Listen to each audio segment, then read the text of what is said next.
So, hello everybody. It's so wonderful to see you all here.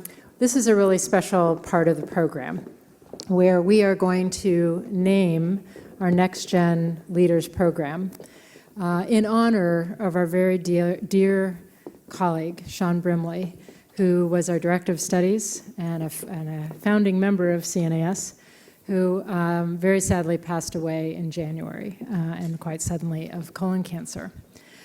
But Shawn was a critical part of the founding team of CNAS, and when Kurt and I, out at Kurt's farm, brought the group together initially, we spent a lot of time on our mission statement. And we agreed from the start that one of the most important things that CNAS could do as a new think tank would be to focus on growing the next generation of national security professionals as part of the impact we were trying to have, as a core part of the mission, not something that kind of we get to on the side when we have time, but a core part of the mission. And in addition to obviously having that inform how we approach the professional development of our staff, we also established the Next Gen Leaders Program, which has really been a flagship of this effort almost from the start.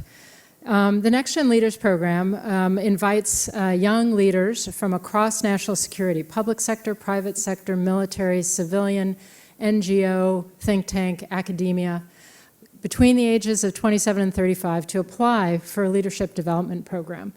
Normally we get about 300 plus applications and we choose only 20. We like to joke that Kurt and I could never have gotten into this program had we applied when it had existed when we were young.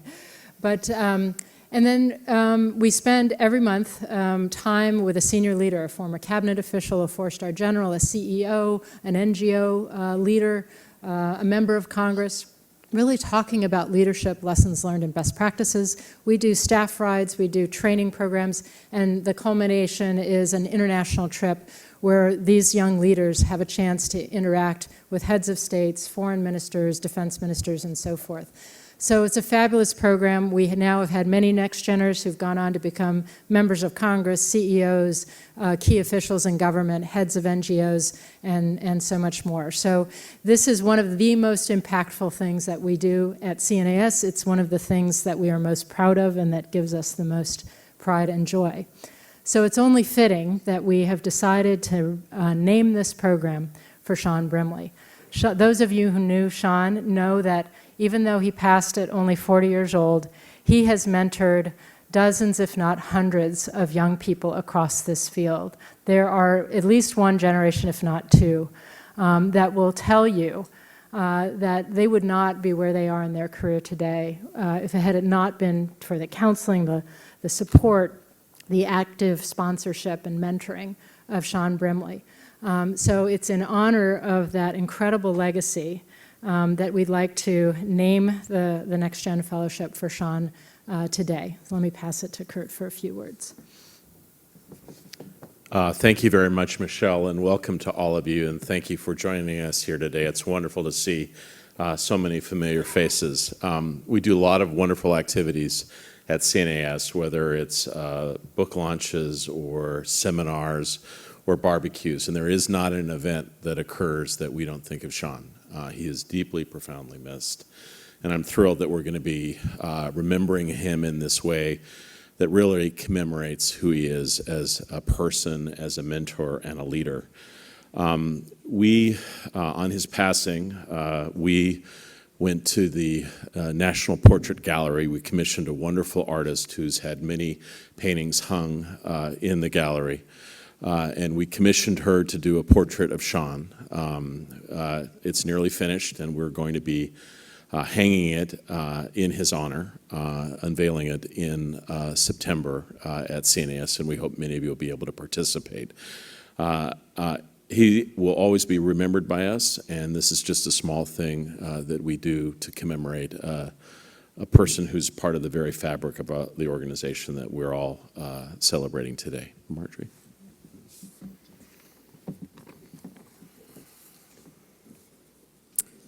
Thank you all for having me here, and congratulations to the Next Gen class of 2018. I am Marjorie Brimley, Shawn Brimley's wife. I've been invited here to tell you a little bit more about Shawn. Shawn and I met teaching in Japan, and he proposed a year later on the beach with a ring made out of a coconut shell. We moved to Washington with very little except each other and a belief that we could make it in this political town.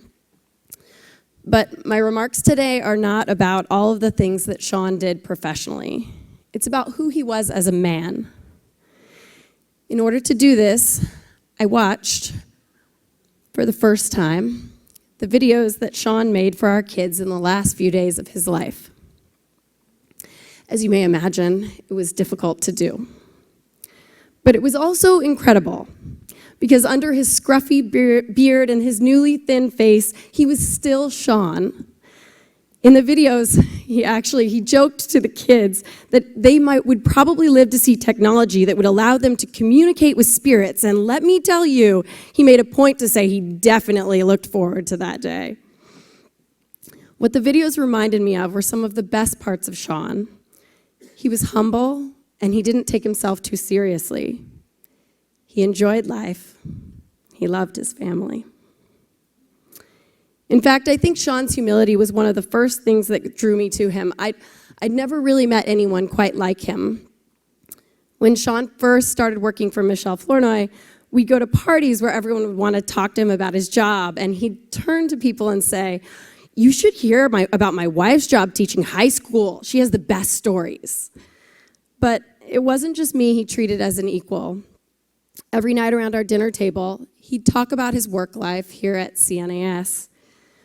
Because he never emphasized it, I never quite knew which people were the ones that had the high-ranking jobs, either at CNAS or in any administration. But I always knew who he thought worked hard and was generous and thoughtful, because he admired those qualities in others. We have a small group of friends who are not connected to the national security field, and we hung out with them most weekends.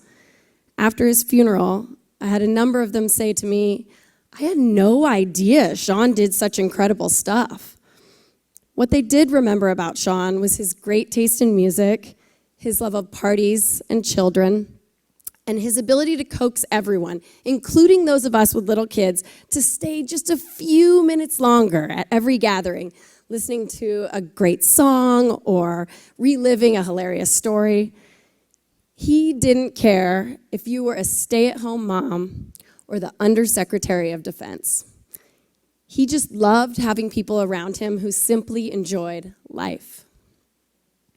More than anything, Shawn knew what he had. He knew he was lucky to have a great job at a place where he could take risks and challenge people. He knew he was lucky to have a wonderful community of friends. And he knew that the greatest piece of luck he had was his family.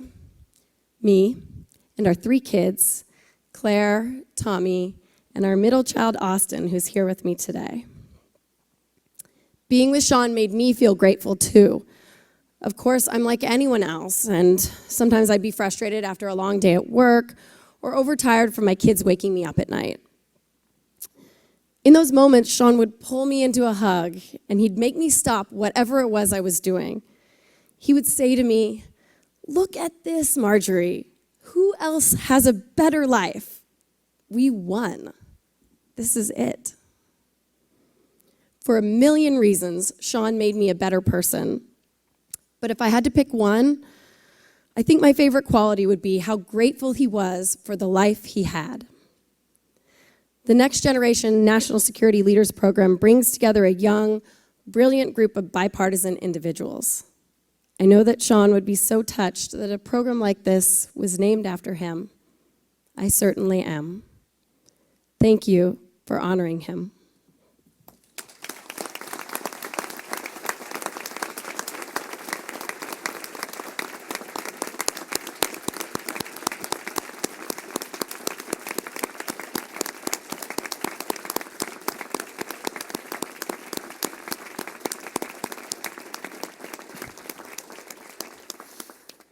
Marjorie, thank you for that beautiful tribute. I'm Robert Rangel with Lockheed Martin, but why I'm really here is I have the privilege of co-chairing this program with Michelle Flournoy.